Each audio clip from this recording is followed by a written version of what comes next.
Calma aí.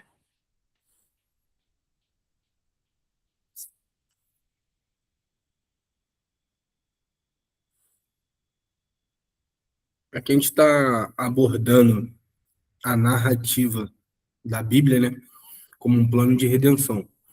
Então, a gente acredita que essas histórias fazem parte de uma história guiada por Deus soberanamente para redimir o seu povo. Então, a gente dividiu em criação, queda, Israel. Na verdade, criação, queda, Israel. redenção, criação, queda, redenção, que aí na redenção é Israel, a vinda do rei, a igreja, e consumação, né? Aí a gente já estudou a parte da criação, a gente viu da perspectiva dessa narrativa do plano de redenção, como as coisas foram criadas, por quem e para quem, né? E, e a gente viu o contexto da queda também dentro disso tudo, porque todas as partes são importantes, né? Todas as partes têm um clímax ali, e todo esse clímax acaba culminando em Cristo. Então a gente acredita que na perspectiva da redenção, todo, toda a Bíblia trata do mesmo tema: Jesus Cristo redimindo o seu povo. Então, todas as histórias, como que a gente já viu de Abraão, por exemplo, é, é Deus guiando o seu povo para Cristo. Então, no contexto que a gente está nos reis ali. A gente está na perspectiva dos reis, segundo o óculos da redenção. Então, aonde essas histórias nos mostram Deus guiando o seu povo para ser redimido, entendeu? Então, a gente basicamente, assim, de forma mais direta, lê, estuda a Bíblia na perspectiva do plano de redenção, entendeu? Então, é isso. Espaço um pouquinho, acho que tem. Não, aqui não tem, Ah, não. porque eu tô na segunda parte do estudo, não tô Ah, naqueles primeiros slides, mas eu posso voltar lá. Aí eu acho que, para complementar, o Pepe, acho que como o Hugo até é novo também, cara, tem algumas. A gente diz que são nossos credos, né? Que a gente deixa até salvo lá no grupo, que eu acho que é legal de ler para você, que é basicamente nossa regra de fé, né? A gente chama, nosso credo aqui. Primeiro, quando a gente fala de todos os estudos do pop, a gente particularmente se esforça bastante para ter o nosso sola escritura, né? Somente a escritura. Nós não nos moldamos em opiniões, sabe, aleatórias. A gente se esforça bastante para pegue a Bíblia, leia o texto, então a gente vai discutir. E aí, obviamente, a gente vai usar todas as ferramentas que nós temos hoje para interpretar aquele texto. Porém, ou melhor, além disso, nós também temos o nosso credo de somente a fé. A gente acredita que somente por meio do Espírito Santo nós podemos interpretar as Escrituras, sendo esse crido pela fé. Ou seja, nós cremos que somos dependentes do auxílio do Espírito Santo de Deus para nos levar por meio das ferramentas teológicas a uma interpretação saudável e verdadeira sobre as Escrituras. Terceiro, somente Cristo. E eu acredito que esse aqui a gente dá muita ênfase, que costumamos dizer que a chave hermenêutica de nossas conversas precisam levar a Cristo, ou seja, tudo que indica sucesso para o homem, tudo que indica alguma interpretação que que comece ou termine no homem como um centro, isso é totalmente descartado por nós, porque nós acreditamos firmemente que a santa palavra de Deus tem um modus operandi que é exaltar o Filho de Deus como nosso Salvador e Redentor. Por último, mas não menos importante, somente a graça. Nós acreditamos que Deus nos deu Jesus, não podemos fazer nada para receber tal dádiva, e é isso que tentamos entender e buscamos compreender até que ele venha. Essa salvação, essa redenção graciosa e merecida é um grande mistério revelado para a gente. Eu acho que tem um paradoxo aqui.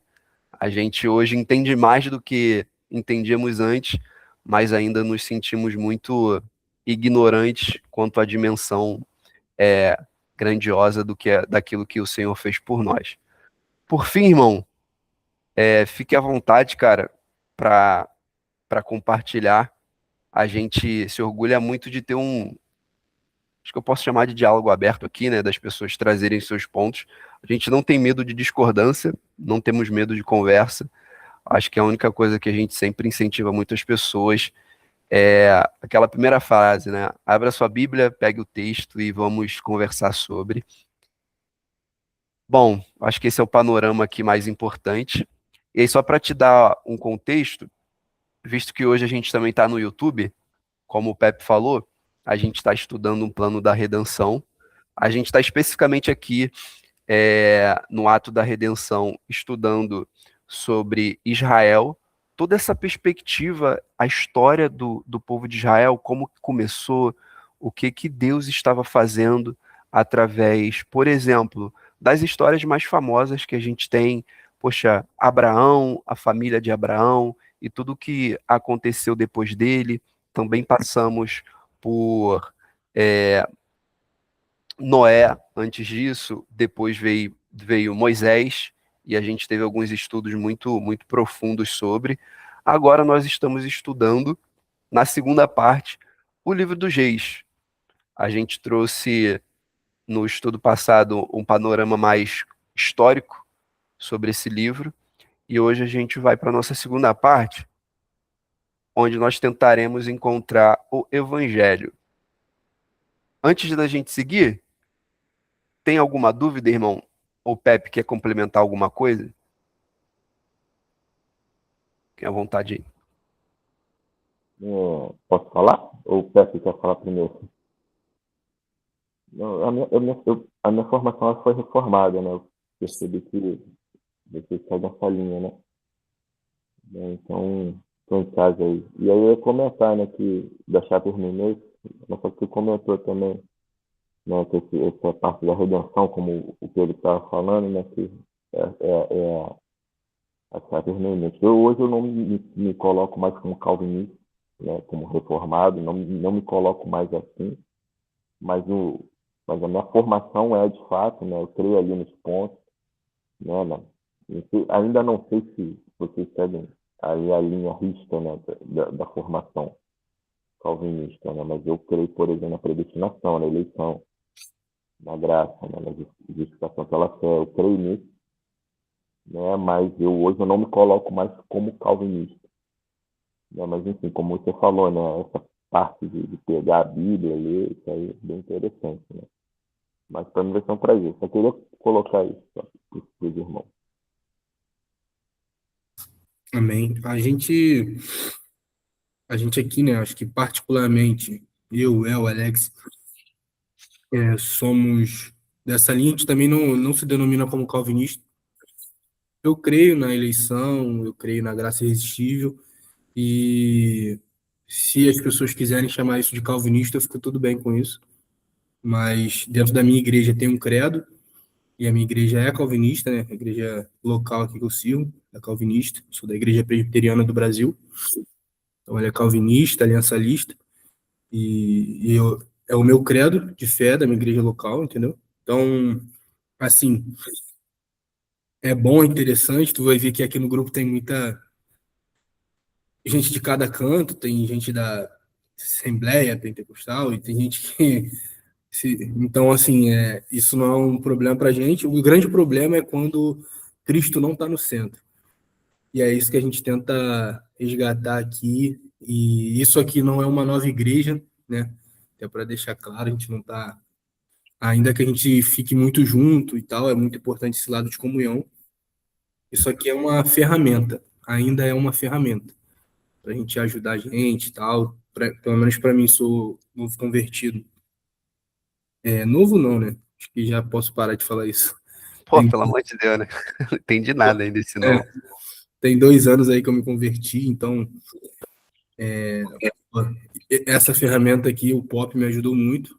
Então, assim, particularmente, o Pop nasceu para isso e que ele continue aí ajudando algumas vidas aí que o Senhor nos use. Vamos orar, galera. A gente tem o costume aqui de orar um salmo, Pô, verdade. começar o estudo. Aí, Hugo,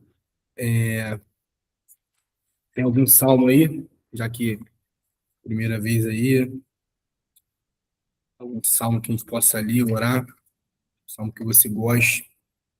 Cara, agora na minha cabeça só vem Salmo nada a ver, tipo Salmo 4, que fala da noite tranquila, só que tá de manhã, né?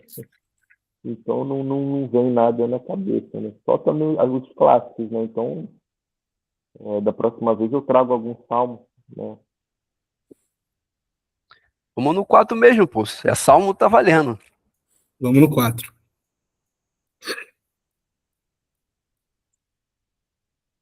Vou orar ele aqui.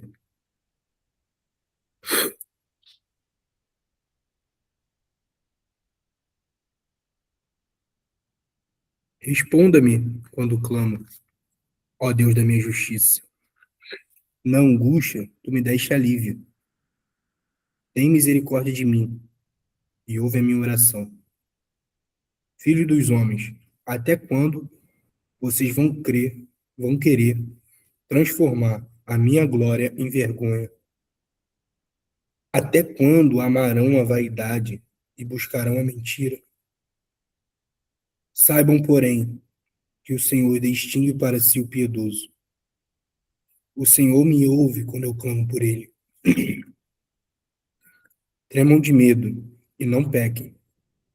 Consultem no travesseiro o coração e sosseguem. Ofereçam sacrifícios de justiça e confiem no Senhor. Há muitos que dizem: quem nos dará a conhecer o bem? Senhor, levanta sobre nós a luz do teu rosto. Mas a alegria me puseste no coração do que a alegria deles, quando eles têm fartura de cereal e de vinho. Em paz me deito e logo pego no sono. Porque só tu, Senhor, me fazes repousar seguro.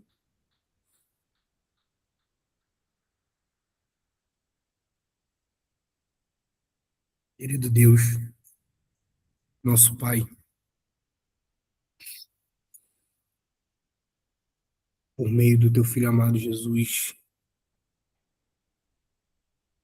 nós queremos, diante de ti, pedir perdão pelos nossos pecados,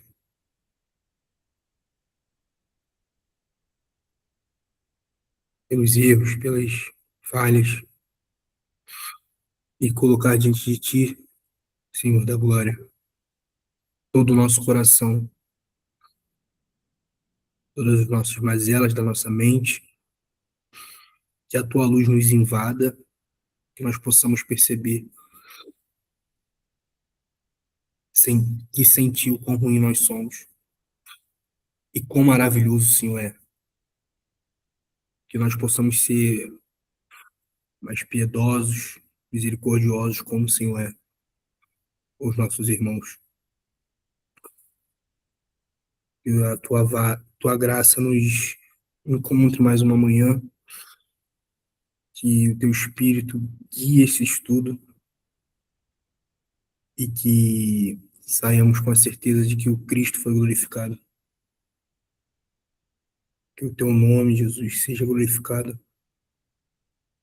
por meio de nossas vidas. Eu oro pela vida de cada um aqui, pela casa de cada um aqui,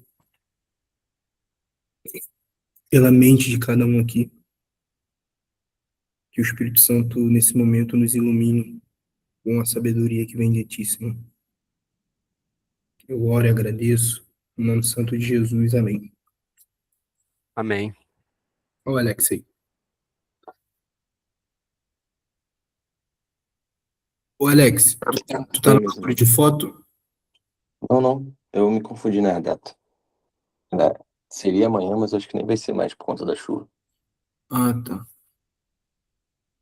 Achei que era isso. Vamos. Então vamos lá, meus irmãos, para a gente concluir nosso estudo. Vou chamar de segunda parte, apesar de eu não ter separado em duas partes, foi mais uma questão de tempo do estudo passado a gente não ter conseguido concluir tudo, mas gostaria muito de começar, cara, perguntando, temos duas perguntas, e aí, Hugo, fica à vontade, cara, por mais que você não tenha participado ali da primeira parte, eu acho que, imagino que você já deva ter se aprofundado, se debruçado um pouco nesse livro. Queria saber de vocês, aí posso começar ali pelo Pedro, pela ordem aqui. Cara, o que mais te surpreendeu no estudo desse livro, estudando esse livro? Aqui é mais especificamente Segunda Reis ali, né? Não segunda não, tá? Primeira e segunda Ser Reis. junto, né? Ah, Ah, então. Para mim é muito daquilo que eu falei na semana passada. Aquela questão ali daquele ciclo ali de redenção, sabe? De até da questão do reinado ali, de pô, tirar alguém, colocar outra pessoa, os apontamentos assim, claro, são muito interessantes assim, sabe? De bom, de acho que essa analogia, né, que a gente faz e óbvio que não é pela gente, mas até aquele livro lá, o Drama das Escrituras, acaba dando um nortezinho ali, né? Aí eu acho que é maneiro observar que ter estudado o Pentateuco e agora, até primeira, segunda Samuel também, entra nesse bolo, e ver que faz sentido algumas coisas que estão acontecendo, porque, por exemplo, em Levítico, o Senhor estabeleceu algo, sabe? Eu acho, assim, isso para mim é interessante, eu sempre fico chocado que isso foi escrito há mais de 2000 anos e é muito, tipo assim, a parte literária também é muito maravilhosa, assim. legal, mano.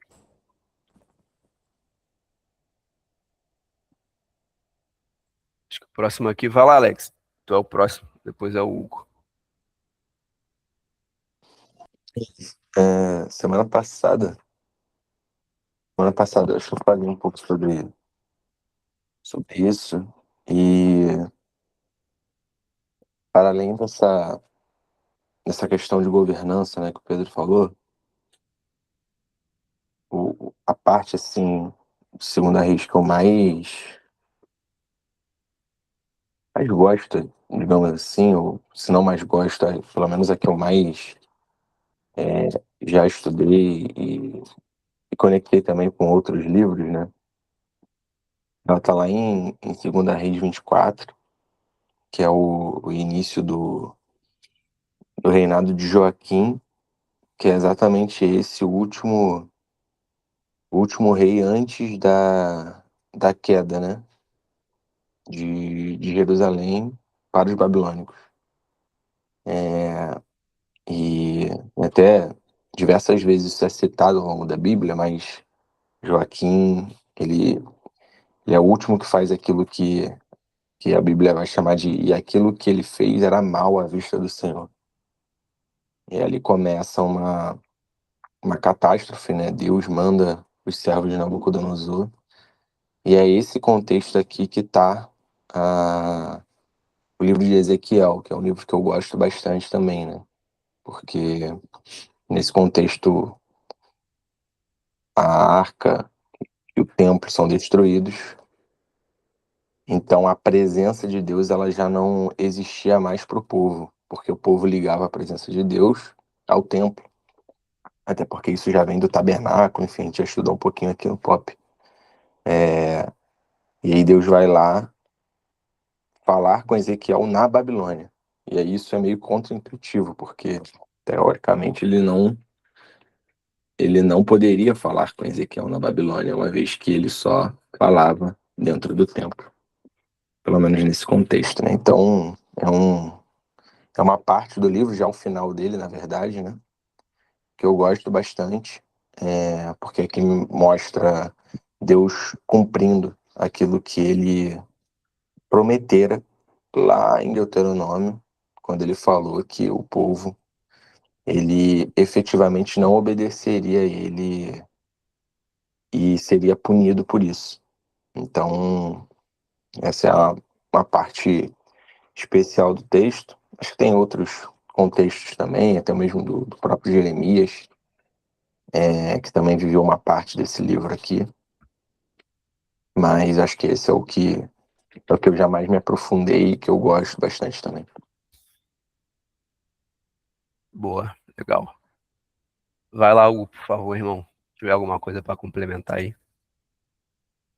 Eu gosto muito do livro de Reis, né? Como o colega falou aí, ele é um livro que não traz a profundidade se não lhe acompanhar os profetas, né? Eu estou estudando o livro de Jeremias agora atualmente, ele fala muito, né, sobre esse período, até de Joaquim também, né? E o que me chama mais atenção no livro de Reis é que os reis não são poupados, né? É um livro que não esconde as falhas dos reis. Isso fica muito evidente através dos profetas, né? Cai por terra aquela ideia de que não se toca no ungido do Senhor, porque os profetas metem males, criticam a corte, denunciam a corrupção, né? É onde as profecias que você vê se cumprindo, né? Porém, contudo, o que mais me chama a atenção em Reis é a história de Elias, né?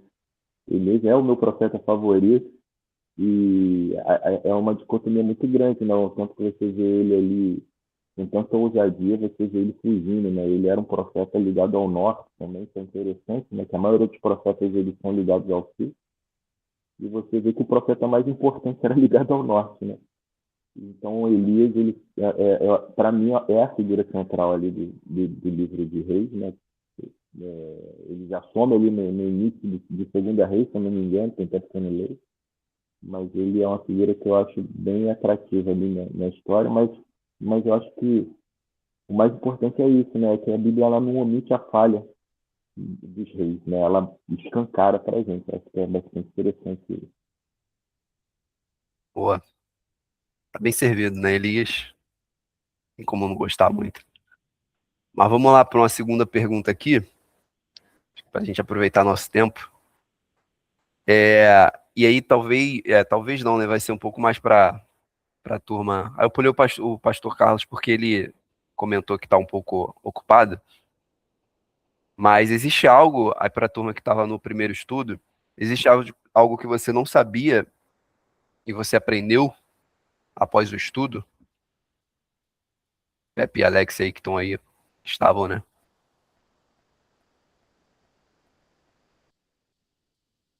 Fala aí, Pepe. Ou Alex, tanto faz. Vai lá, Pepe. Com certeza. Acho que aquela parte toda que tu trouxe da. Tipo, geralmente quando eu vou estudar um livro assim, um contexto, eu leio mais o contexto que vem na Bíblia, né? Na Bíblia assim, de estudo. Aham. Ele é um pouquinho mais curtinho, né? Pô, eu trouxe uma parada um pouquinho mais ampla. Eu acho que faz muita diferença, né? Questão histórica ali e tal. Acho que o principal para mim foi até um pouquinho antes do livro. Foi como iniciar o livro ali. Legal, mano.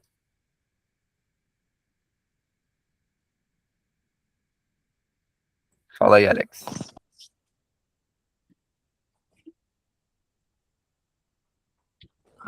Assim, parte que não sabia. Eu acho que assim, essa parte contextual, o que eu não soubesse em si, mas acho que não estava muito claro para mim, na minha cabeça, pelo menos. Essa parte dos livros, né, se conectarem, 1 Samuel, 2 Samuel, livro dos Reis e segundo livro dos Reis. E, cara, teve uma parte, assim, do estudo, óbvio, que eu não quero trazê-lo de novo aqui, mas que mexeu muito comigo, inclusive dessa semana eu até estudei assim, sobre o assunto. Foi onde a gente meio que estacionou no estudo passado. Aquela parte da Deus falar através de experiências, sonhos, etc, etc. E eu acho que essa foi a parte que mais me marcou, assim, porque mexeu, assim, com algumas tacas, digamos assim, de conhecimento acerca do Evangelho. Então, eu confesso que essa foi a parte que mais me surpreendeu, assim. Boa. Fechado.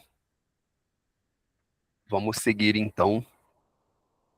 E aí, meus irmãos, se vocês tiverem algum complemento, podem me interromper. E aí, só para dar um panorama, novamente, que eu acho que. E aí, falando até de uma perspectiva pessoal, em como que fica um pouco mais fácil para mim aprender algumas coisas, e aí, assuntos de forma geral, eu acho que é sempre muito interessante a gente entender a forma como que os livros, seja eles quais forem, são divididos, porque eles trazem muita direção, né, para nós. E a gente aqui, por exemplo, não acredita que, mesmo no Velho Testamento, principalmente no Velho Testamento, né, mas é onde a gente costuma ter mais dificuldade para entender que as coisas não são aleatórias. Por exemplo, a gente fala muito disso aqui no Pop, de que os estudos, de que os acontecimentos, as histórias do Velho Testamento, elas não são aleatórias. Deus está trabalhando e precisamos estar atento ao que ele está fazendo. O livro aqui, essa história de Primeira e Segunda Reis, ela pode ser dividida especialmente em três partes, em situações que a gente considera mais marcantes no livro. Primeiro, e aí só um parêntese antes da gente explicar, essas partes, especialmente nessa segunda parte do estudo, serão as que nos ajudarão a encontrar o evangelho neste livro. E aí qual vai ser a dinâmica que a gente vai fazer? A gente acredita que o evangelho revelado, o evangelho glorioso, o evangelho do Senhor Jesus Cristo, ele possui uma maneira ordenada por Deus a como ser pregado. Isso está muito claro para a gente hoje aqui no Pop. Aonde a gente começa e aonde a gente termina sobre o Evangelho, no estudo do Evangelho. E é muito interessante, porque eu acho que a gente conseguiu fazer isso em todos os outros livros que a gente passou.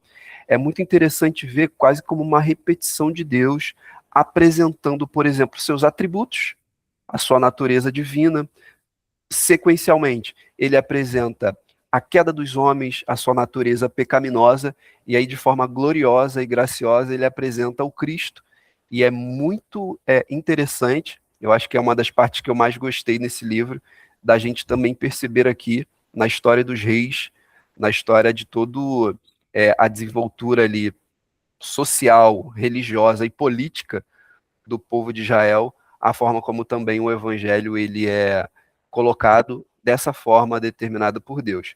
Mas enfim, primeiro, reinado de Salomão, do seu esplendor à sua decadência, isso fica muito claro ali no início, e são histórias muito interessantes. Segundo, a separação e a história dos dois reinos separados de Israel, o de Israel, Samaria ou Efraim, que a gente aprende que ficava ao norte, e o de Judá, ao sul, até a queda de Samaria e o exílio, né? E a queda, na verdade, a deportação desses habitantes. E, por fim, a gente tem a história do reino de Judá, e aí sim entrando dentro do exílio babilônico. E aí uma coisa muito interessante nessa parte final aqui, nessa terceira parte, é quase como uma alusão à libertação de Jeconias, que era um dos reis, e a gente consegue tirar um aprendizado dessa história particularmente, que eu tentei me aprofundar um pouco, sobre quase como uma fagulha de esperança ao nosso coração daquilo que Deus estava fazendo, porque apesar do juízo de Deus sobre aquele povo, o Senhor não deixou de cumprir sua promessa para com Davi e até com o pacto que a gente estudou, que ele fez com Abraão, de que a gente teria a semente preservada que para nós é a semente, é a pessoa do Senhor Jesus Cristo que nos traria a salvação. E antes da gente entrar propriamente nessas 3 partes, onde a gente vai encontrar o Evangelho nessa segunda parte do estudo, eu acho que é muito legal dar um contexto que eu tentei dar no estudo passado, que é a história de Israel. Ela começa, ela não começa, né? Mas tem uma parte interessante que, na minha opinião, é o que desencadeia uma série de acontecimentos mais catastróficos, que é as consequências de um pedido humano, um pedido ignorante, um pedido imaturo e até um pedido lunático. Você tem toda uma história de providência e soberania de Deus na sua história. É quase como se eu tivesse o Pedro aqui, tendo o domínio da vida dele, do crescimento da Laurinha, sobre o domínio do reinado de Deus. E então, em alguma noite ou em algum dia, o Pedro chega e fala: olha, eu adoraria que o El começasse a governar a minha vida. Porque é assim com todas as pessoas. Elas têm um ser humano que diz para elas o que elas devem fazer, e eu gostaria de ter isso também. Mesmo o Pedro sabendo, ou pelo menos tendo visto em algum aspecto, pela história dos pais, pelas histórias dos ancestrais e até pelo que Deus estava fazendo naquele momento, a presença maravilhosa e poderosa desse Deus, ele prefere ser governado por alguém como eu, um homem que vai morrer em alguns anos, um homem totalmente desprovido de capacidade para governar a vida de alguém. Então, eu acho que a consequência de um pedido, e que desencadeia de forma um pouco mais específica a história nesse livro, e aí, óbvio, começa ali em 1 Samuel, e a gente aprendeu no estudo passado que dentro da história não são livros separados, eles estão juntos. Por exemplo, não existe essa separação de 1 Samuel, 2 Samuel, 1 Reis e 2 Reis, dentro da perspectiva de narrativa. Então vamos ler, eu até deixei aqui no escrito, 1 Samuel 8:5. O povo, eles se dirigem a Samuel, o profeta Samuel, e eles dizem o seguinte: olha, eis que você já está velho, e teus filhos não andam pelos teus caminhos. Constitui, pois, agora um rei sobre nós, para que ele nos julgue, como o tem todas as nações. Então aqui a gente começa esse enredo, e aí depois é ungido ali o primeiro rei de Israel, Saul. Então desencadeia todas essas histórias que a gente conhece, algumas delas muito maravilhosas e outras nem tanto, porque uma coisa que a gente até estudou mais especificamente ali no ato da queda é o pecado sempre presente, uma coisa que a gente vai reviver nessa segunda parte do livro. Então, eu acho que até tirando de aprendizado desse pedido, eu acho que isso precisa nos lembrar algo. Eu acho não, né? É um texto até que a gente já usou em um de nossos estudos. Basicamente, toda vez que a gente percebe esse ímpeto do ser humano de negar apenas o domínio de Deus, de satisfazer, né, de estar contente e satisfeito apenas com Deus, cara, isso revela até um juízo que vem do próprio Deus sobre nós. Eu acho que a gente aprende esse texto, essa realidade de uma forma até um pouco mais poética, através do versículo de Jeremias 2,13, que diz o seguinte: porque o meu povo fez duas maldades. A mim me deixaram o manancial de águas vivas e cavaram cisternas rotas, que não retêm águas. Então aqui acontece a mesma coisa. O povo nega o domínio soberano, real de Deus e busca para si uma cisterna que não retém águas, ou seja, uma pessoa, um domínio de um rei humano que não conseguiria traduzir de uma forma correta aquilo que Deus estava pretendendo para o seu povo. Porque eu não sei se vocês lembram, o título do nosso estudo é Vislumbrando o fracasso dos reis, ou melhor, aprendendo a história fracassada dos reis enquanto vislumbramos a história do verdadeiro rei. Ou seja, o plano de Deus não era, sei lá, promover uma monarquia para Israel, pelo menos não uma monarquia humana como a gente aprendeu. O plano de Deus era o seu filho Jesus Cristo como homem nascido, graças a Deus, e ele sim sendo estabelecido, e a gente aprendeu que isso já era proposto desde os tempos antes de nós, como nosso rei soberano.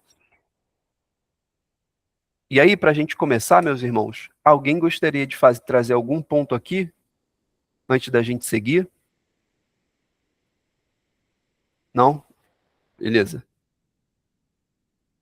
Agora, enfim, depois desse contexto, entrando na história, é aqui que a gente vai tentar encontrar o que a gente acredita que é o evangelho sempre presente. Em todas as histórias, em todos os acontecimentos. É uma coisa que a gente até repete muito quando a gente estuda as histórias do Velho Testamento, é que não são histórias, o Alex repete muito isso, não são histórias de cunho moral. Nós não pegamos os textos do Velho Testamento como se fosse o plano A de Deus para, enfim, redimir o seu povo, e aí supostamente não dá certo, e depois ele coloca Cristo. Não. As histórias do Velho Testamento é Deus apresentando para nós a forma como ele iria nos salvar, apontando sempre para Cristo.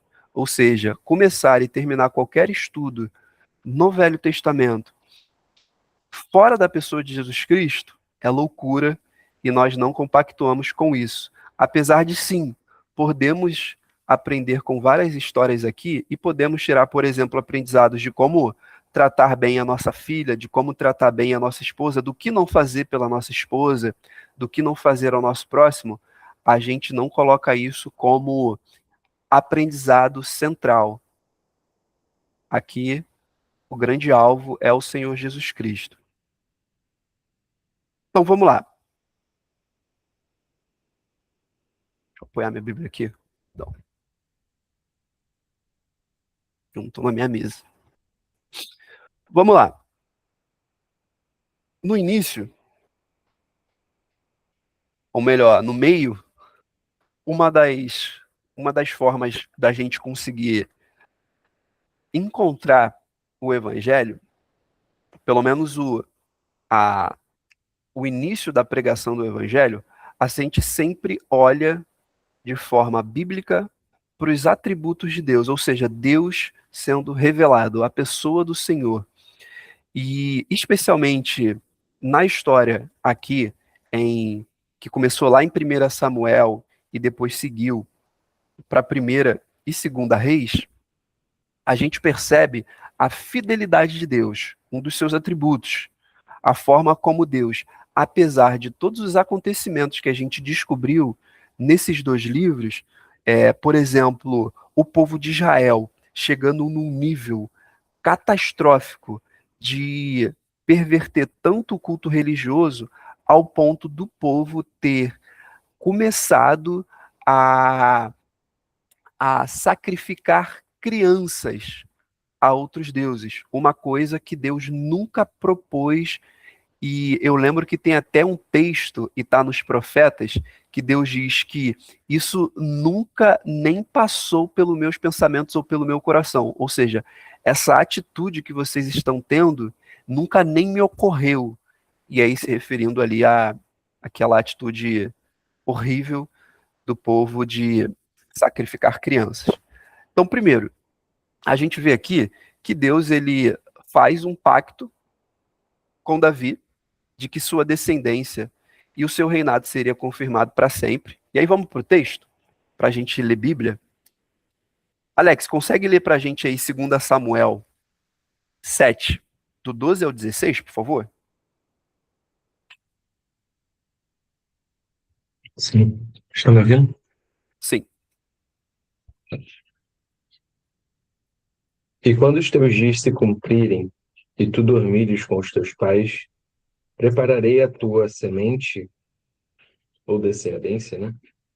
Em nome da versão, após ti, a qual procederá das tuas entranhas e estabelecerei o teu reino. E ele edificará uma casa para o meu nome, e eu estabelecerei o trono do seu reino para sempre. Eu serei o seu pai, e ele será o meu filho. Se ele cometer iniquidade, eu castigarei com a vara de homens e com as correias dos filhos dos homens. Porém, a minha misericórdia não se retirará dele, como a retirei de Saul, o qual eu retirei de ti. E a tua casa e o teu reino serão estabelecidos para sempre diante de ti, o teu trono será estabelecido para sempre. Amém. Amém. E aí, interessante é que isso nos lembra o próprio pacto feito com Abraão. Mas, bom, um ponto importante. Tu vai falar alguma coisa ainda, Alex? Boa. Um ponto muito importante aqui é que o ponto muito. Ah, ok. Eu achei que tu ia falar alguma coisa. O ponto importante aqui é que. E aí, como um lugar de segurança, tá, meus irmãos?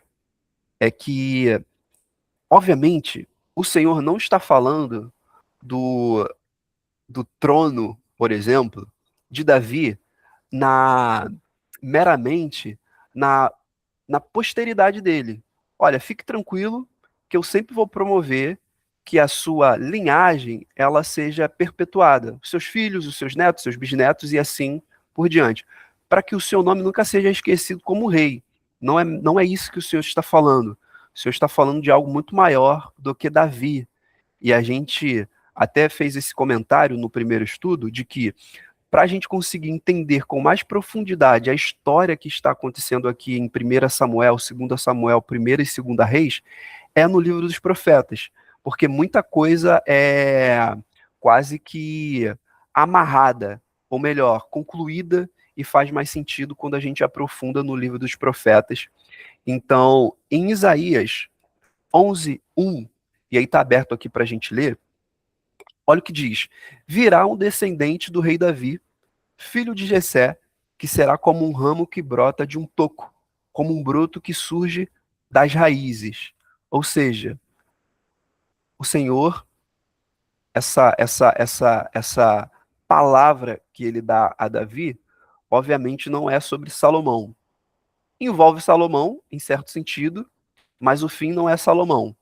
E aí nós não nos importamos em ser repetitivos sobre esse fato. Acho que, principalmente para a nossa natureza, que gosta e tem como ímpeto tirar o Senhor do seu devido lugar, ou pelo menos tentar, é importante que a gente lembre sempre disso. Antes de tu falar, Alex, e aí só um outro texto que também corrobora com esse fato aqui, a gente encontra lá em Jeremias 23:5. O Senhor declara: Eis que vem dias, diz o Senhor, em que levantarei a Davi um renovo justo. Um rei reinará e prosperará, e executará juízo e justiça na terra. Fala aí. Eu só queria comentar que na minha versão, ele não usa as mesmas palavras que ele usa lá em 2 Samuel. Obviamente ele está falando da mesma coisa, mas a versão ela traduziu de maneira diferente, e por ser a King James, ela naturalmente faz isso porque ela não se apropria muito do contexto, né? Mas a palavra no original. Mas é interessante porque ele fala assim, ó, e sairá um ramo do tronco de Jessé, no Legal. caso, pai de Davi, né? E um renovo, aí ela coloca o renovo com letra maiúscula no R, se brotará das raízes dele. Então, isso é bem legal, porque se a gente ler lá atrás, né, a própria King James, ela não traduz descendência como descendência, ela traduz como semente. Sim, E eu gosto dessa tradução porque ela se aproxima mais do que da palavra original, que para a gente deriva do sêmen, mas tem uma outra anterior no hebraico, meio trazendo a alusão de que teremos algo novo. Assim, semente, ela meio que traz um pouco dessa ideia de que quase que nasceremos de novo, entendeu? Aquela conversa lá que a gente já teve aqui no Pop até uma vez sobre Nicodemos, né? Sei lá, Sim, em inglês. Ou seja, Nicodemos, você precisa nascer de novo. Você tem a roupa certa, você sabe de agricultura, mas te falta a coisa mais importante para um agricultor, a semente.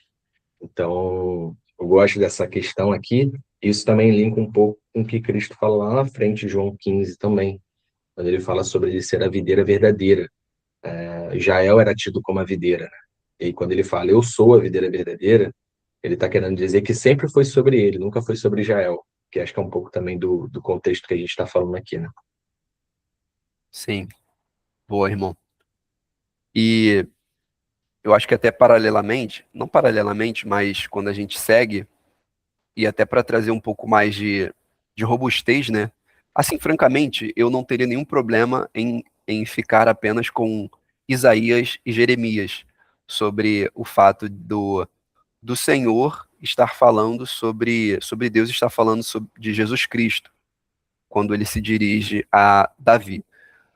Um fato interessante é que quando a gente lê também o Evangelho segundo Mateus, Mateus 1:1, quando ele faz o registro da genealogia de Jesus, ele reafirma, nos mostra que Jesus Cristo vem dessa linhagem, vem dessa árvore genealógica ali, filho de Davi, filho de Abraão, e ainda nesse fato, a gente vê o próprio apóstolo Paulo na sua carta aos Romanos, do capítulo 1, do 3 ao 4, meio que reafirmando a natureza humana e divina de Cristo através dessa descendência. Aí ele diz: acerca de seu filho, que segundo a carne nasceu da descendência de Davi, e como Alex disse, em algumas outras versões ou traduções, tem nasceu da semente, ou seja, tem esse paralelo ali.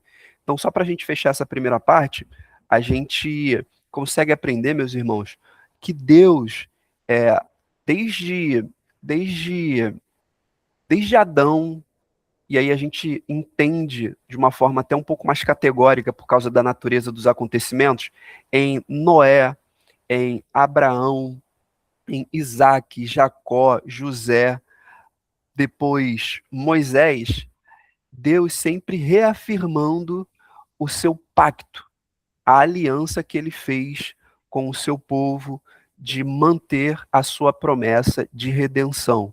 E aqui nós vemos novamente. Então saibam que todas essas histórias não são pontas soltas no plano divino. Deus está mantendo suas promessas enquanto lida com o pecado dos homens. Se eu fosse resumir o que eu vejo aqui no livro de Reis, eu diria isso. Irmãos, alguém quer trazer algum outro ponto aqui nessa primeira parte? Fazer algum comentário? Não sei quem levantou a mão. Não aparece para mim. Eu, Fala, Hugão. Mete bronca. assim, assim como vocês, quando eu li Isaías 53, por exemplo, eu não consigo não ver Cristo ali, né? Eu não consigo. Porém, os judeus, né, eles têm uma crítica muito forte, né? Eles falam que ali é falado sobre Israel, né? Estão falando que Deus está falando sobre Israel, né? E também essas outras profecias que nós consideramos messiânicas, né? Eles falam que nós tiramos do contexto. Porém, a gente sabe que o reino, o reino de Judá, ele saiu, né, da raiz de Davi, né, e eles esperam o retorno do rei, né, do Messias. Então, é um negócio assim que é complexo. Né? Por exemplo, quando você está num debate, eu estou falando isso em relação ao debate, você está debatendo com um judeu ou com um judaizante, por exemplo. Né? Como defender isso? Né? Dizer que o profeta lá atrás, de fato, ele estava falando de Cristo. Né? Ou como falar? Não, ele era já. Ele estava falando ali do Messias, do Salvador que viria. Né? E não de uma coisa momentânea. Só que se você for ver, eles também não perdem muita razão, não. Se você for ver o que um judeu fala, por exemplo, de fato, o que Isaías está falando ali, né, De fato, aconteceu tudo com Israel, né? Foi triturada, né? Passou por toda aquela situação, né? E aí fica aquela coisa, né? Caramba, como é que eu vou conciliar essas duas coisas? Só quero pontuar que eu não estou discordando, né? Só estou compartilhando algo que eu, por exemplo, eu tenho dificuldade quando eu entro num debate com alguém que vem com esses argumentos. E aí estou aqui compartilhando para criar estratégia junto com vocês, entendeu? Fique em paz, irmão. Acho que debates sempre serão meio difíceis, né, cara? Acho que enfim, em certos aspectos a gente.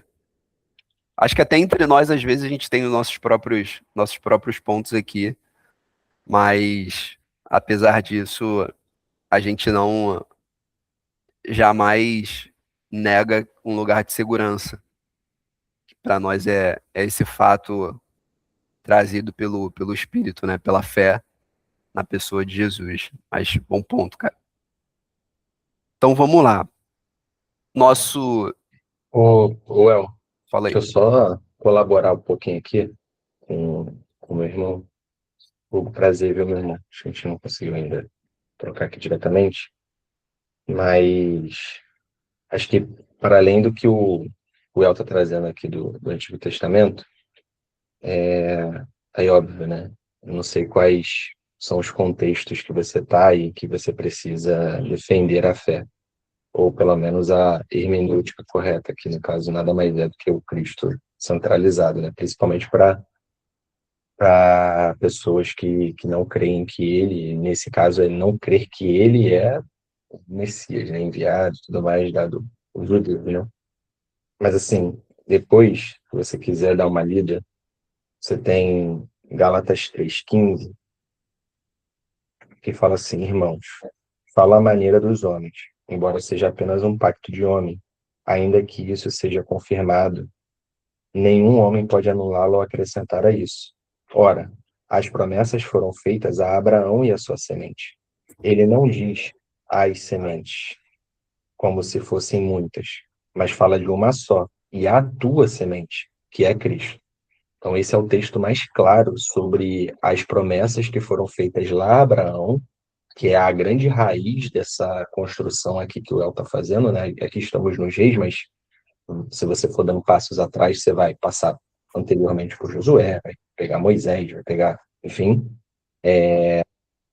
Então, esse é o texto mais claro que trata. Paulo vai apontar que tudo que foi prometido lá atrás era sobre Cristo, tanto é que Deus não fala assim, darei a ti os seus descendentes, dará a ti e ao seu descendente. E aqui a gente está falando sobre um fariseu muito bem estudado. Então, Paulo aqui ele está usando a palavra no original que foi usada lá atrás, aqui não é nenhuma questão de português. E aí tem um outro texto também, meu irmão, que está lá em Hebreus, capítulo 1. Hebreus é uma pregação, na verdade, né, escrita, né? E a gente não sabe quem pregou, é uma grande incógnita o autor de Hebreus, mas quem escreveu está escrevendo um sermão que, ao que tudo indica, é um sermão sobre Levítico 16, que é o dia da expiação. Então ele está fazendo uma exposição bíblica sobre Levítico 16. E a primeira coisa que essa pessoa que está pregando fala é o seguinte: Deus, que várias vezes, de diversas maneiras, falou no passado aos pais pelos profetas, nesses últimos dias falou-nos pelo seu Filho, a quem constituiu o herdeiro de todas as coisas, para quem também fez os mundos. Aqui ele abre o glossário da Bíblia, digamos assim, e todos os capítulos posteriores apontarão para a mesma pessoa, Cristo. Ele vai fazer isso com diversas imagens e sombras. Ele vai dizer isso sobre o sacerdote, então Cristo é o sumo sacerdote, ele vai falar que Cristo é o templo, ele vai falar que Cristo seu templo é um grande objeto de debate, né, com os nossos os queridos judeus, enfim. Então, assim, aqui é o livro que mais vai trazer essa raiz. Então, assim, acho que tem bastante coisa aqui no Novo Testamento que vai deixar muito claro, né? Eu não sei se você usa esses textos, mas são textos que deixam mais evidentes, assim, que a leitura ela tem que ser feita olhando para Cristo, né?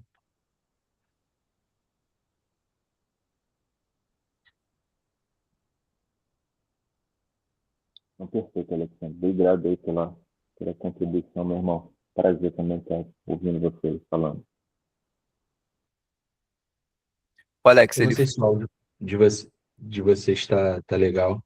O áudio do Hugo. às vezes fica um pouco baixo.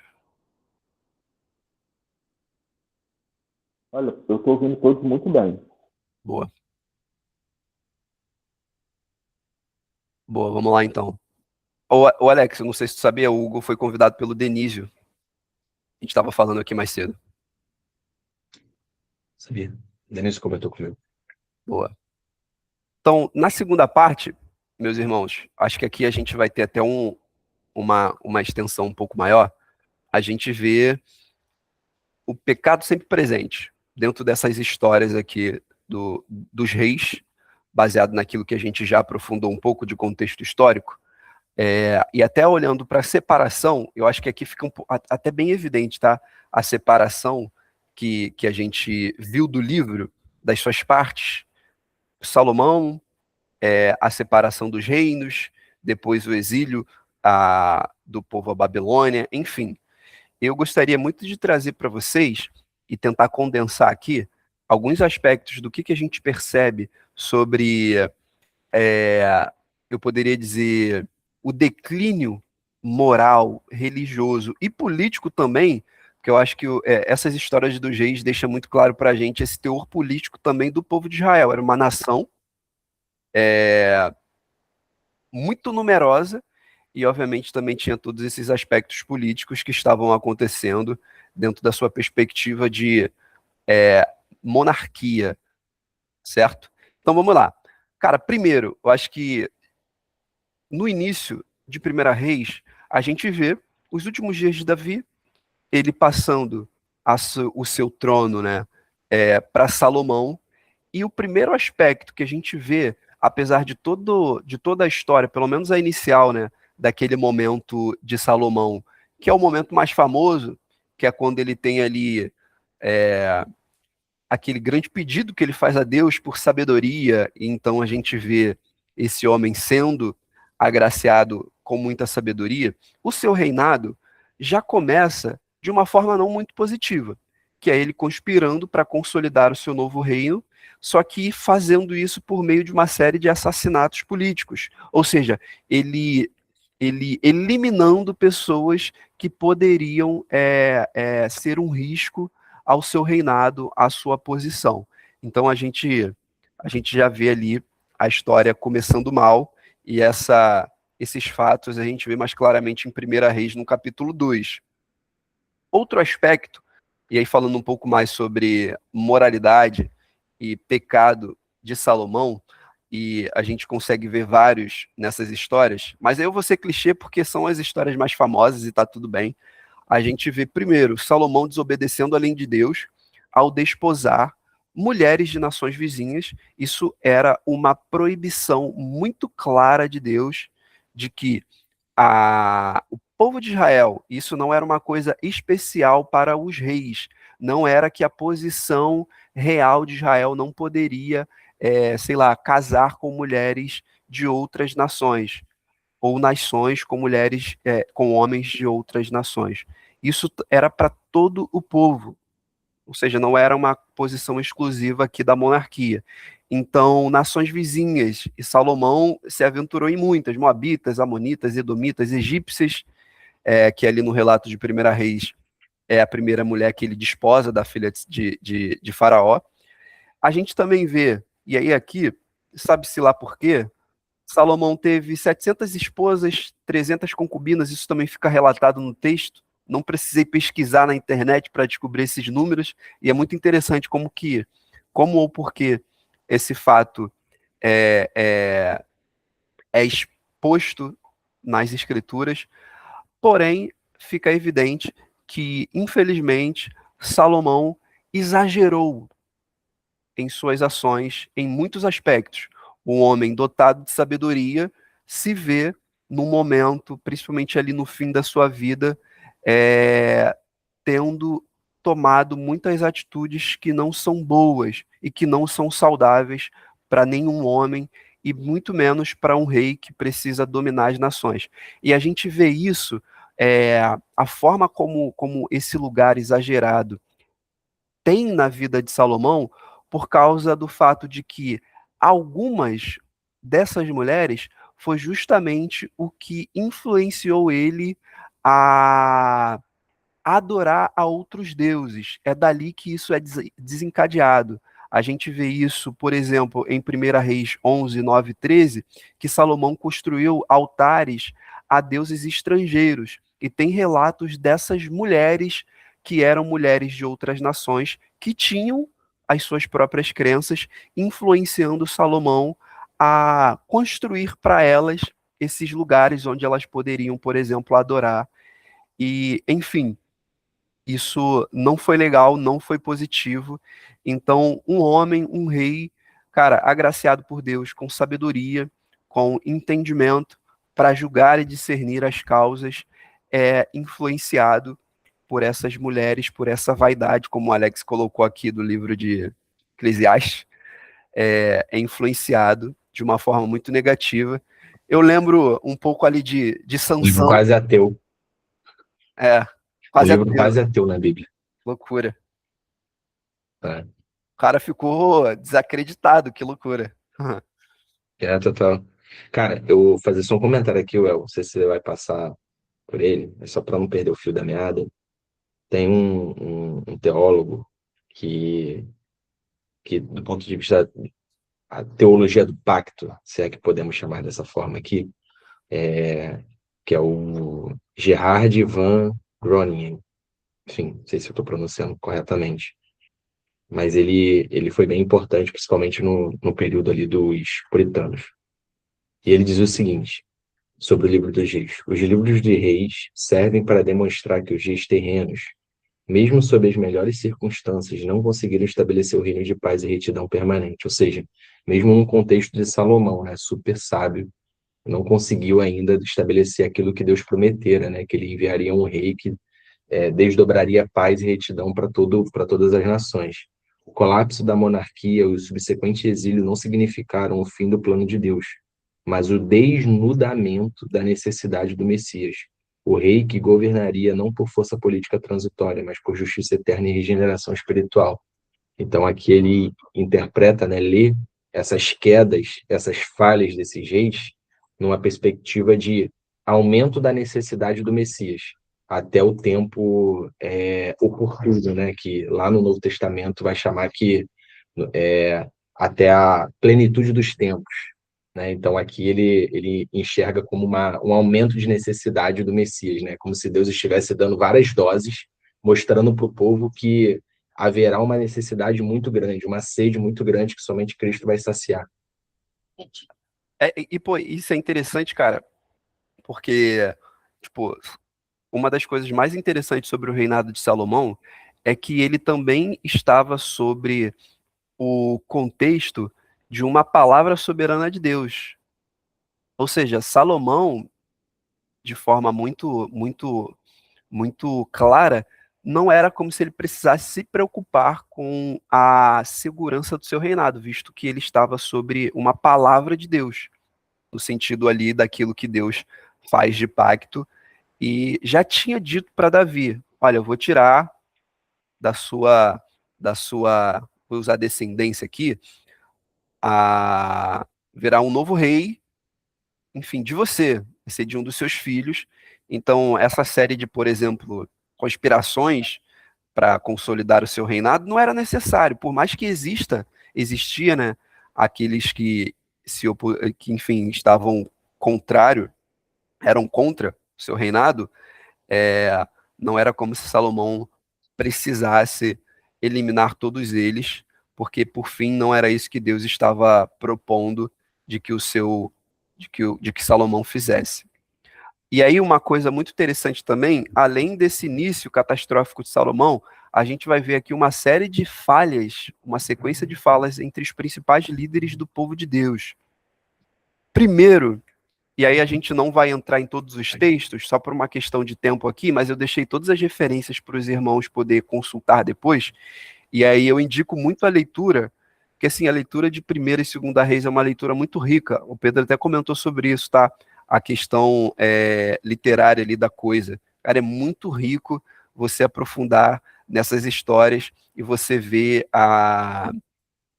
a estrutura literária desses livros. Bom, alguns famosos, a gente vê o pecado de Jeroboão em 1 Reis, capítulo 12. Ele, para evitar que o povo fosse a Jerusalém, ele construiu bezerros de ouro em Betel e Dan, criando um sistema de culto falso, que é repetidamente condenado como pecados de Jeroboão ao longo dos livros, ou seja, uma coisa muito ruim. A gente também vê o reinado de Acabe, e essa história a gente consegue ver ali em 1 Reis, no capítulo 16, que fez o que era mal aos olhos do Senhor, indo além até dos seus antecessores. Ele introduziu a adoração pública e oficial ao deus pagão Baal e construiu um templo para ele em Samaria. Ou seja, eu acho que só essas histórias aqui já seriam suficientes para a gente pensar, nossa, que loucura, que absurdo. E não era como se Deus não estivesse dizendo o tempo todo, e não é como se esses homens, antes de tu falar, Alex, não tivessem acesso às ordens do Senhor sobre como que o povo deveria ser dirigido, porque isso é muito bem exposto, por exemplo, até pelo profeta Samuel, lá em 1ª e 2ª. E, bom, a gente vê ali o sincretismo do povo, que fica meio que dividido entre adoração a Deus de Israel e adoração a Baal. Uma das coisas mais absurdas que a gente vê, pelo menos nesse aspecto, porque uma das ordens mais imperativas de Deus é: não tereis outros deuses além de mim, ou seja, vocês não irão adorar a outro Deus. E esse fato especificamente aqui foi muito confrontado, por exemplo, pelo profeta Jeremias, lá no Monte Carmelo. Fala aí, Alex.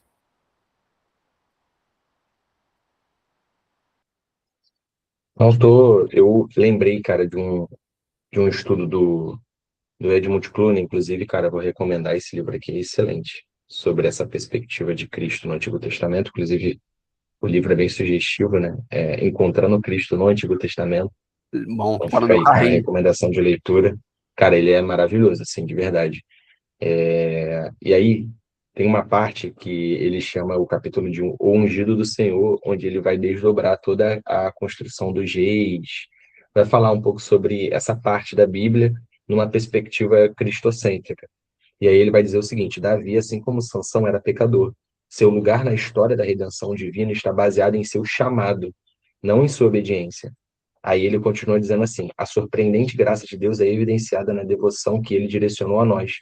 O termo para lealdade ou devoção no Antigo Testamento, chesed, é usado de modo praticamente exclusivo não para nossa devoção a Deus, mas sim para sua devoção a nós. Davi, em sua oração de penitência, depois de seu pecado medonho, né, lá com Batseba, ousou pedir pela misericórdia divina por causa da chesed divina. Tem misericórdia de mim, ó Deus, de acordo com teu amor inabalável, no caso de chesed. Por intermédio do profeta, Deus afirma: eu a amei com amor eterno, com amor leal, chesed, a atraí, Jeremias 31. O desenrolado plano divino de salvação revela sua chesed na dádiva do seu filho unigênito. Sem dúvida, foi a fidelidade de Deus a Davi que levou a sua promessa adiante, apesar do pecado de Davi.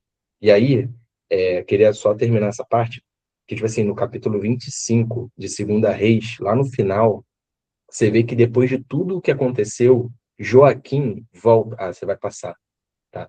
Tipo assim, Joaquim volta para o reinado na Babilônia. E isso é muito medonho, assim. Tipo assim, eles simplesmente perdoaram Joaquim, tipo assim, aceitaram Joaquim como rei. E isso aqui é muita soberania de Deus, porque Deus ele está mantendo a semente do reinado de Davi, né, ao longo da história, porque é dessa semente, dessa linhagem que virá o Messias. Sim.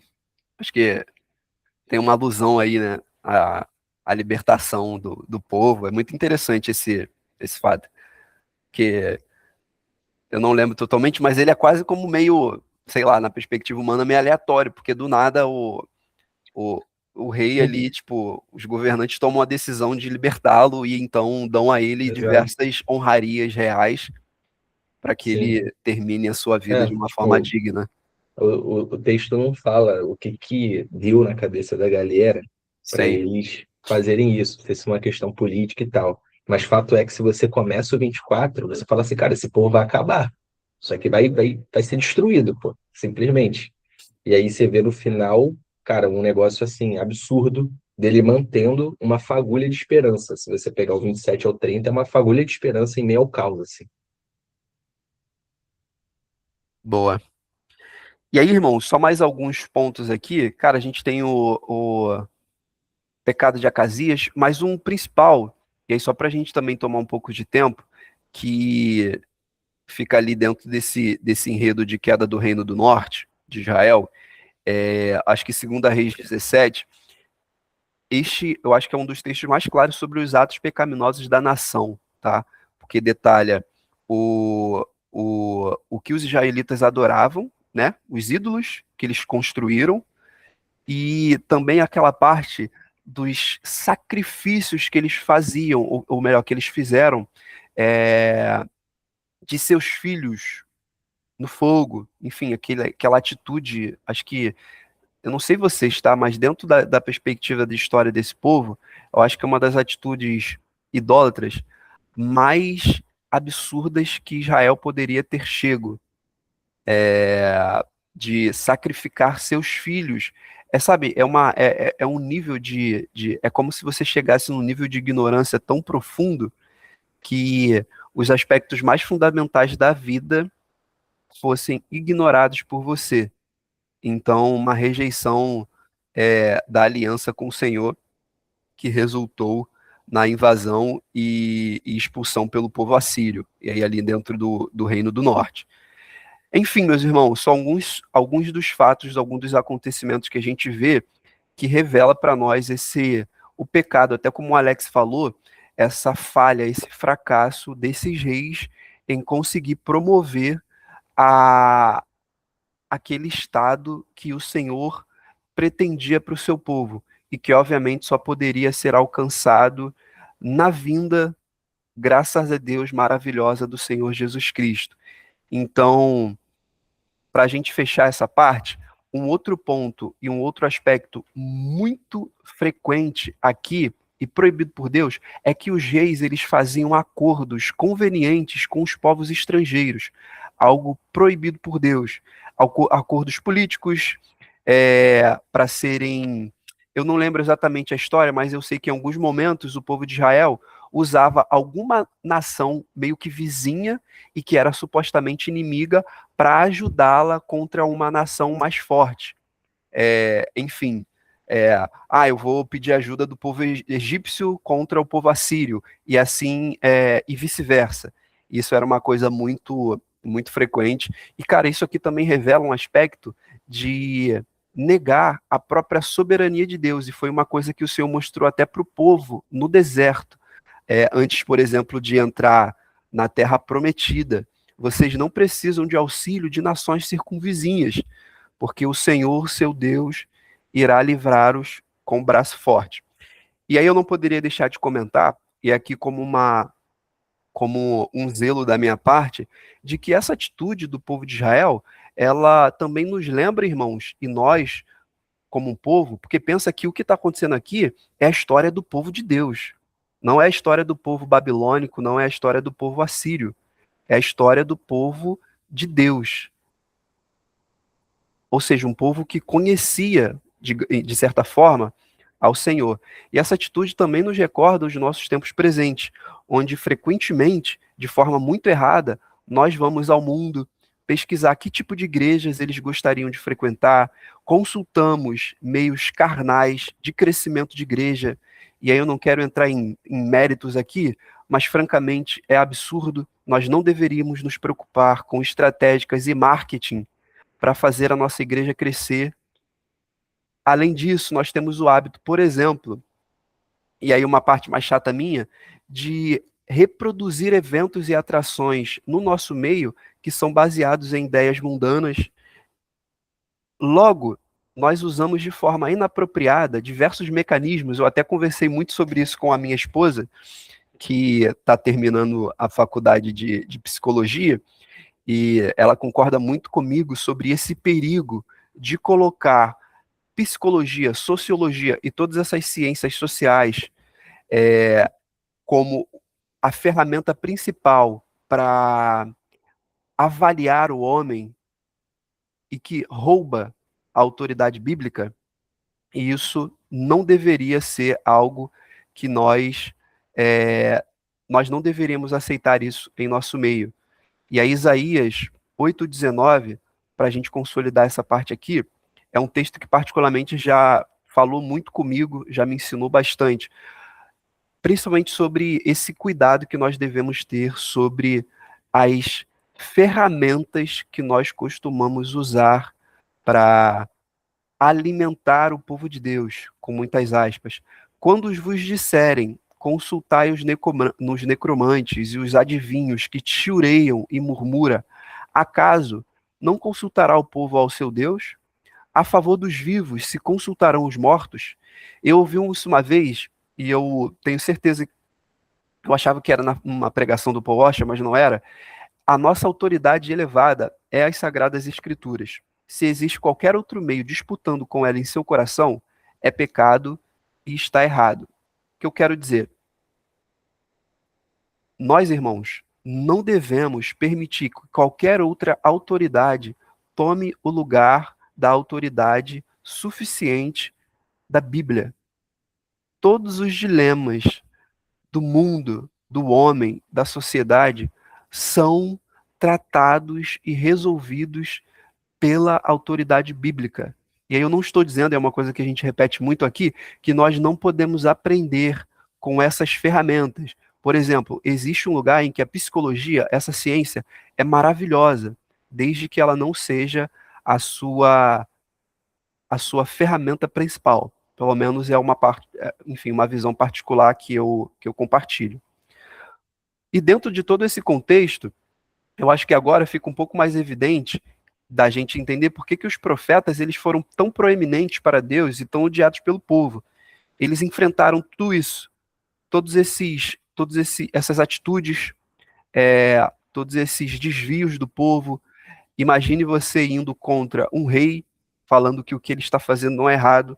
Obviamente a gente não tem essa realidade de realismo e monarquia, mas isso não era muito bem aceito, irmãos, quando você estuda a história, principalmente ali na Idade Média não, na história medieval, que é uma das partes da história da humanidade, onde você vê mais essa parte de monarquia, enfim, ir contra um rei, contra a autoridade real, não era uma coisa muito bem aceita, e você era executado por conta disso.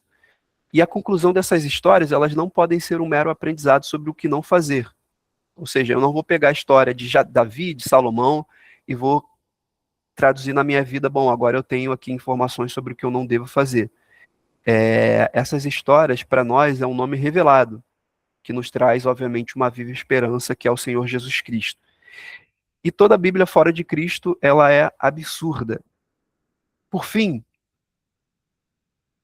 eu quero ler esse texto, essa frase de Martinho Lutero, duas, na verdade.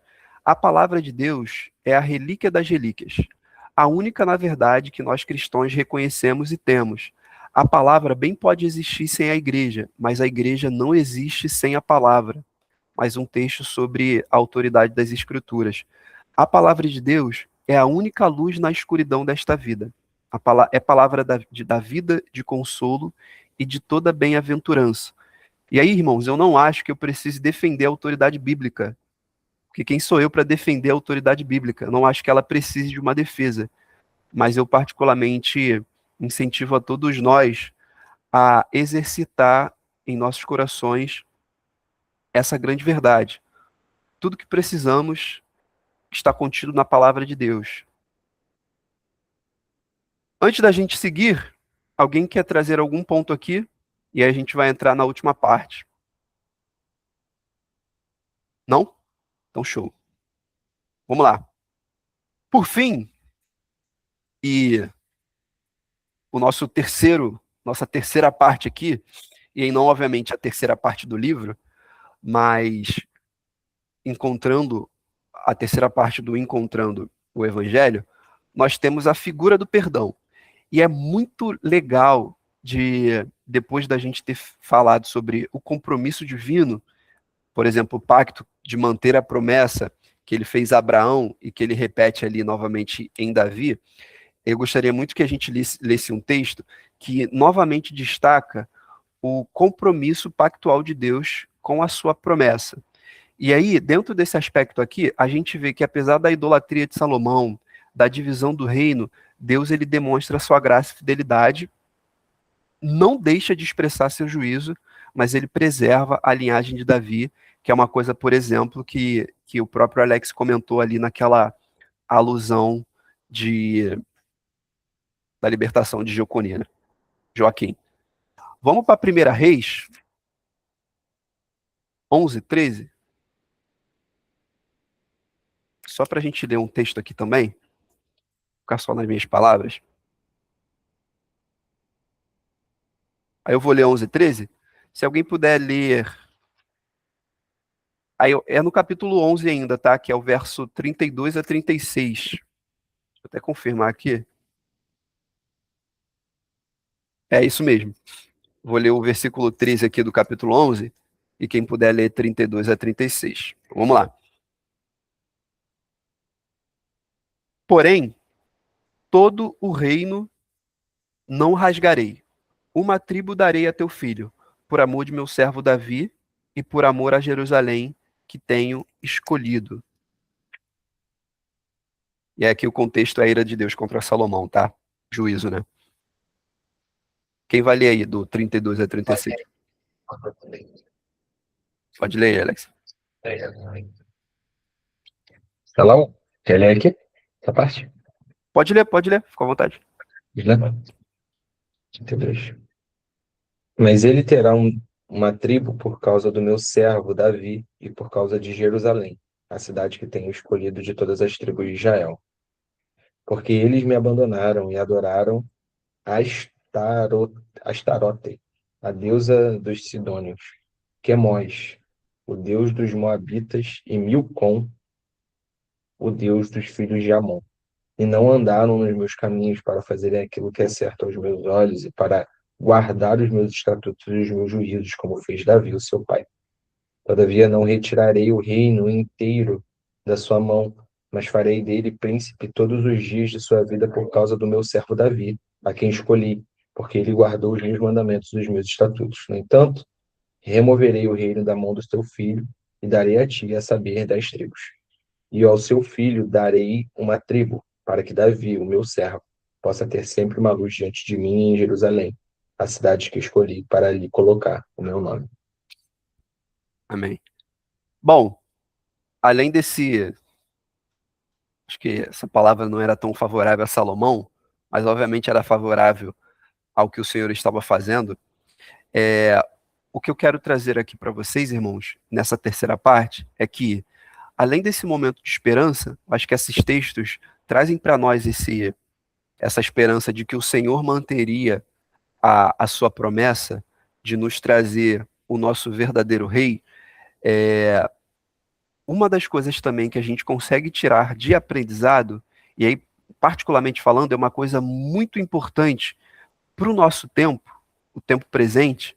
Era importante, por exemplo, no tempo de Martinho Lutero, que é um cara que a gente gosta muito, mas também é importante para nós hoje, que é, a partir de agora, uma coisa que a gente vai perceber é que Deus nos apresenta, e aí eu vou dizer dessa forma, e aí óbvio que é uma parafrase minha, que todo avivamento ela começa com uma reforma bíblica.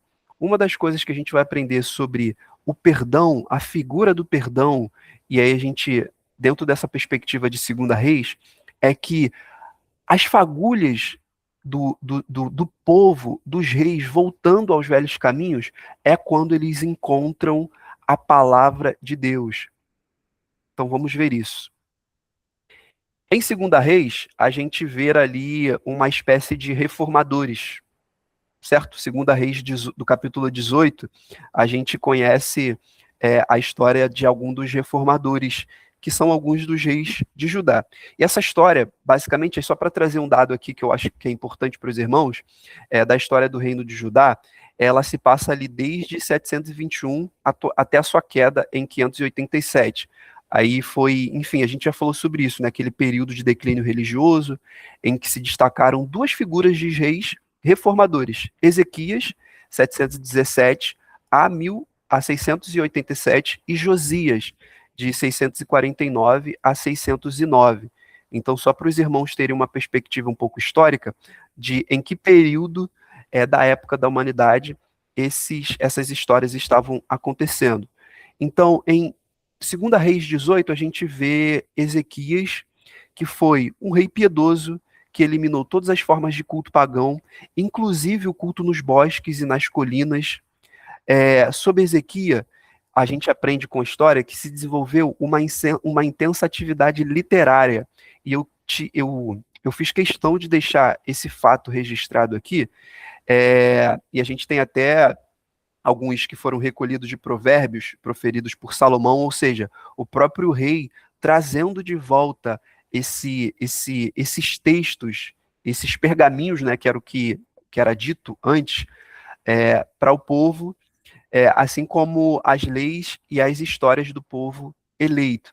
E é muito interessante ver que a forma como Deus ele renova a liturgia do seu povo é através da sua palavra, é através do resgate dos próprios princípios que o Senhor já tinha estabelecido ao seu povo.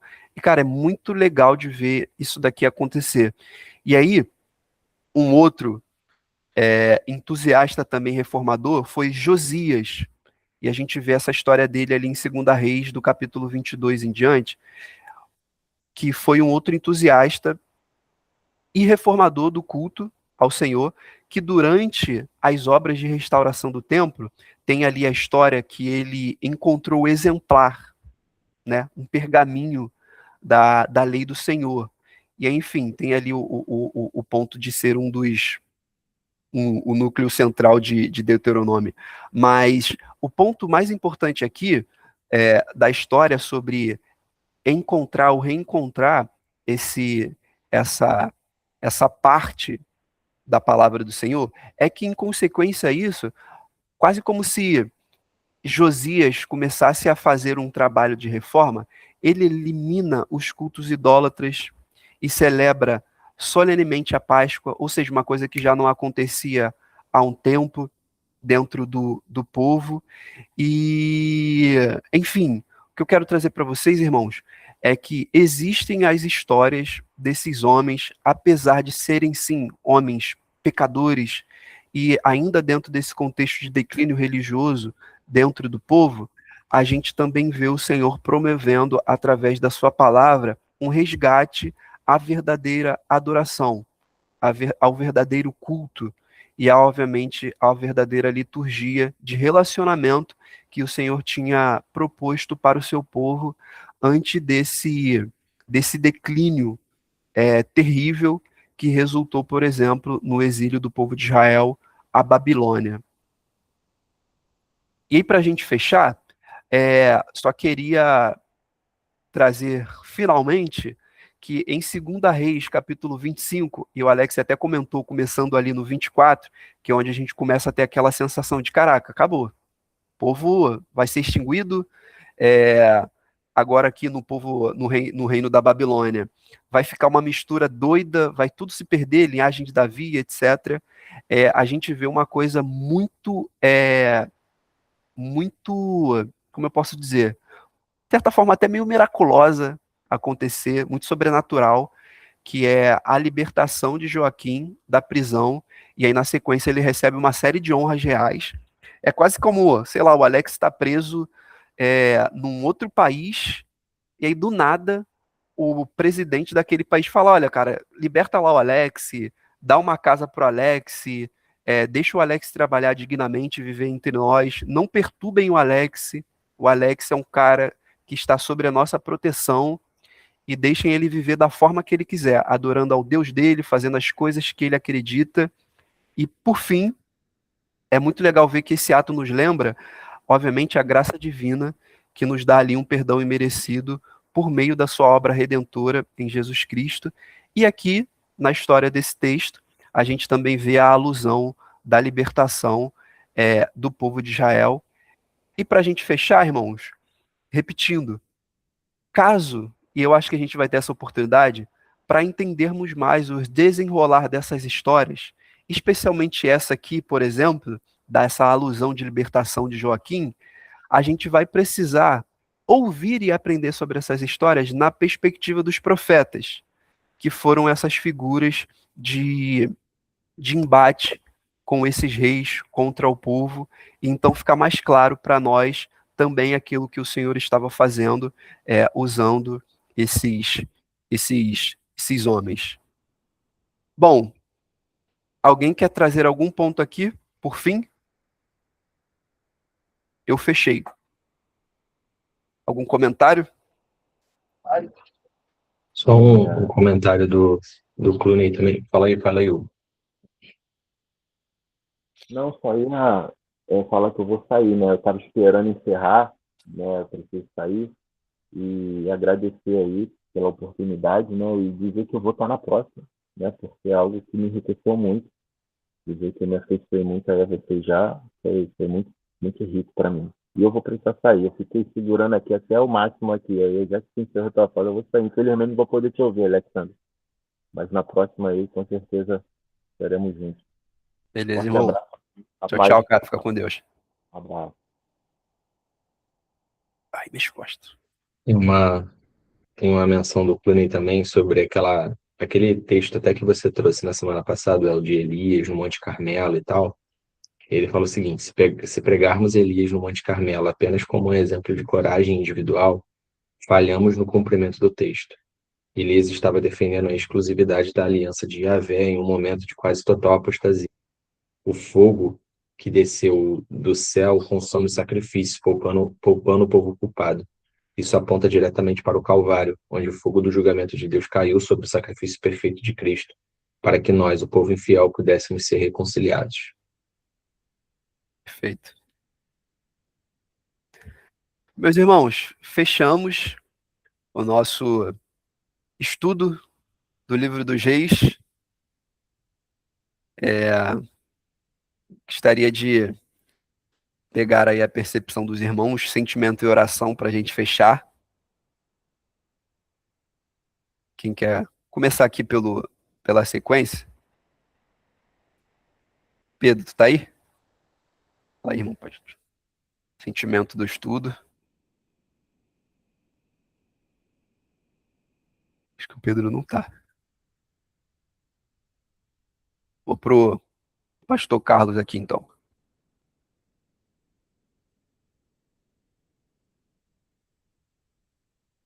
Ah, se bem que o Carlos falou que não podia falar, verdade. Estava ocupado. Ô, Alex, vai tu então. Tu é o próximo. Eu tinha esquecido, foi mal, pastorzão. Qual o teu sentimento aí? Bom, meu irmão, assim, cara, muito bom, assim, como eu falei no início, o estudo aqui, ele me despertou para um lugar de maior profundidade em relação à teologia que a gente chama de sola escritura. E aí tem uma coisa que eu li nessa semana que, cara, é bem, é bem o meu sentimento, assim. O autor ele fala assim: as vacas sagradas fazem o melhor hambúrguer, mas a carne pode ser difícil de engolir. E o que que ele quer dizer com isso, né? Quer dizer que a gente cria vacas sagradas o tempo inteiro. E por vezes, quando a gente precisa moer essas vacas sagradas, a carne dessas vacas sagradas, isso dói, assim. É muito difícil da gente engolir coisas que a gente cria na nossa cabeça com base nos nossos aprendizados ao longo da vida. E quando uma verdade bíblica ela confronta essa verdade que a gente tem, essa vaca sagrada, digamos assim, é muito difícil da gente conseguir engolir. Então, isso muitas das vezes acaba nos confrontando, né? Porque muitas das vezes é uma verdade central para a gente. Então, foi um estudo que me confrontou muito, de verdade. Agradeço aí pela sua vida, meu irmão, e, e ansioso para os próximos estudos, até usando essa base, falando dos profetas, né? É isto. Ô, Pepe, tá aí? Tô me arrumando trabalho aqui. Para mim, cara, foi um estudo assim que, pô, fez muito sentido tê-lo nesse momento, porque da outra vez a gente estudou o plano da redenção, a gente não fez essa parte, né? E eu acho que se a gente fizesse esse estudo em outro momento, sei lá, pegasse separadamente, para mim, né, particularmente, não faria tanto sentido, sabe? Até ler o próprio livro, para mim foi, pô, parece que eu estou lendo dentro de um contexto muito enorme, sabe? Essas histórias que acabam sendo um livro de muita história mesmo, né? Tipo assim, de muito acontecimento, de muito fato, que se você ler separado dessa perspectiva, eu acho que até um caminho natural de se tomar é não colocar no plano maior, sabe? Porque realmente, como a gente falou, algumas coisas não fazem sentido, né? Se você pensar na história isolada. Ah, por que que eles fizeram isso? Por que que eles fizeram aquilo, sabe? Tipo assim, algumas coisas de fato não fazem sentido. Então, para mim, foi um estudo que fez muito sentido, sabe? Assim, me deu mais significado esses livros para mim agora, sabe? Boa. Legal, irmão. Cara, eu vou ler o Salmo aqui então pra gente fechar. Domingo a gente troca aquela ideia sobre o lance dos sonhos.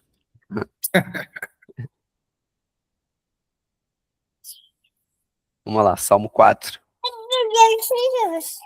Valeu, Sarinha. Ô, Laurinha, quer contar teus sentimentos também, né? Tá bom. Ficou claro. Amém. Pela sua vida. Calma aí. Salmo 4. Ouve-me quando clamo, ó Deus da minha justiça. Na angústia, na angústia me deste largueza.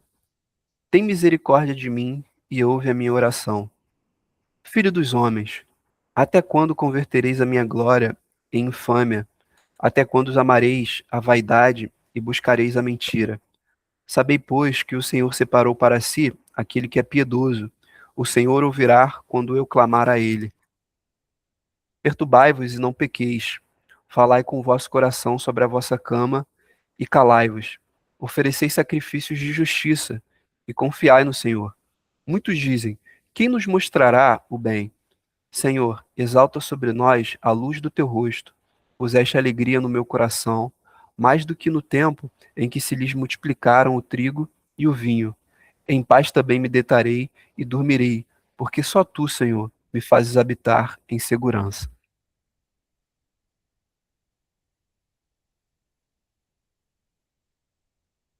Nosso Pai, nosso querido Salvador. Pai, o Senhor enche os nossos corações de uma alegria que não conseguimos descrever. E ficamos tão gratos, Senhor, por apesar de todas as dificuldades para entender algumas coisas, apesar da dificuldade de digerir algumas de suas palavras, e até pelas controvérsias, Senhor, não controvérsias da sua palavra, mas criada por nós, por nossas vaidades, por nossa ignorância. Apesar disso, Pai, eu vejo que o Senhor tem nos preservado nesse firme fundamento. Uma palavra que o Senhor dirigiu a Pedro: sobre esta rocha, o Senhor, sobre esta rocha, o Senhor estabeleceria a sua igreja. E para nós, Senhor, que vemos todas as coisas que acontecem em nosso meio atualmente e que nos trazem grande dor, tristeza e preocupação, também somos agraciados pela graça que o Senhor nos deu de sábado após sábado, durante a nossa semana, poder ter essa verdade que reina sobre nós. Nossos corações, Senhor, não estão isentos de buscar qualquer coisa fora da sua palavra. Mas coisas até, Senhor, que tenho visto acontecer em minha casa. Vejo que o Senhor entre nós mantém a sua palavra viva como nosso manual de fé, manual de comportamento para a vida, como nosso código de conduta. Eu te agradeço, Pai. Te agradeço pelas pessoas que o Senhor tem acrescentado em nossos estudos, pelos irmãos que agregam, pelos irmãos que discordam, pelos irmãos que nos fazem ver mais claramente a sua palavra e a sua glória, a sua verdade. E o que eu te peço, Pai, é que o Senhor nos dê para para as nossas conversas, sabedoria para os nossos encontros. E nos ajude, Senhor, a não perder de vista a sua glória. Nos ajude, mesmo que as conversas e as discussões saudáveis e maduras sejam muito boas, não nos permita chegar num nível de ter discussões vãs que não agregam nem edificam a sua igreja. Então nos dê essa sabedoria, principalmente em nossos encontros, que os nossos irmãos, eles se sintam amados e se sintam pertencentes à sua casa e ao seu reino. E acima de tudo, Pai, brilhe sobre nossos olhos ainda mais poderosamente a verdade que é o Senhor Jesus Cristo. E nos ajude, Pai, a viver de forma digna em nossa vida, em nossa casa, em nosso trabalho. E nos ajude, Senhor, a sermos responsáveis. Nos ajude a fazer tudo o que podemos pela nossa comunidade. E nos dê a graça, Senhor, de pelo pop, através do pop, conseguirmos levar a sua palavra, que é viva, a outras pessoas. Acrescente a nós, Senhor, pessoas das mais difíceis. E eu sei que é um pedido perigoso, mas traga para o nosso meio, Senhor, pessoas que que ainda não te receberam e que elas sejam levadas, Senhor, ao conhecimento pleno do Evangelho de Jesus Cristo e que através da sua palavra elas sejam encontradas e salvas por ti. Nos dê esse privilégio, Senhor, de sermos embaixadores de Cristo e portadores da sua mensagem. Aumente nossa família, Pai, para a sua glória. Em nome de Jesus Cristo, amém. Amen. Amém, meu irmão. Benção. Bom demais. Deixa eu parar de gravar aqui antes da gente tirar foto. Pick free. Let's go.